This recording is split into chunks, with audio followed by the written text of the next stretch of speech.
وعباد الرحمن الذين يمشون على الأرض هونا وإذا خاطبهم الجاهلون قالوا سلاما والذين يبيتون لربهم سجدا وقياما والذين يقولون ربنا اصرف عنا عذاب جهنم إن عذابها كان غراما إنها ساءت مستقرا ومقاما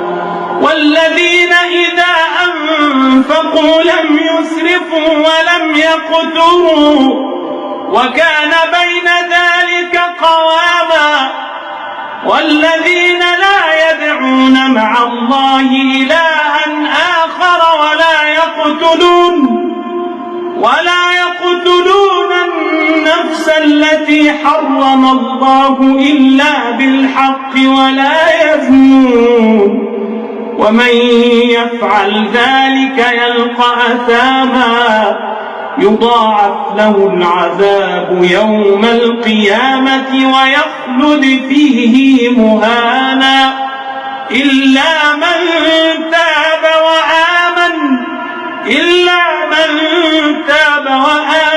وعمل عملا صالحا فأولئك يبدل الله سيئاتهم حسنات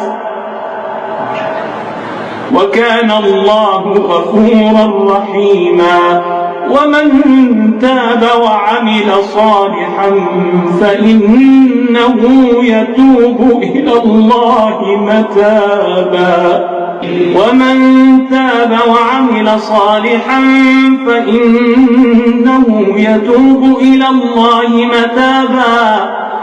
والذين لا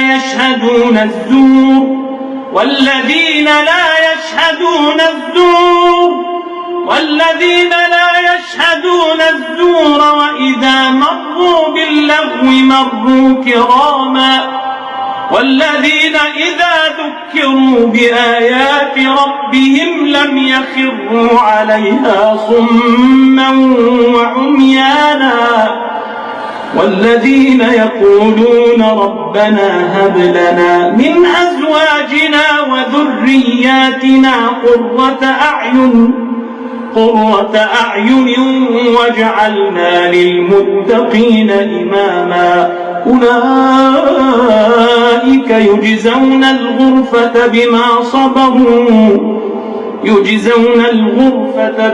صبروا ويلقون فيها تحية وسلاما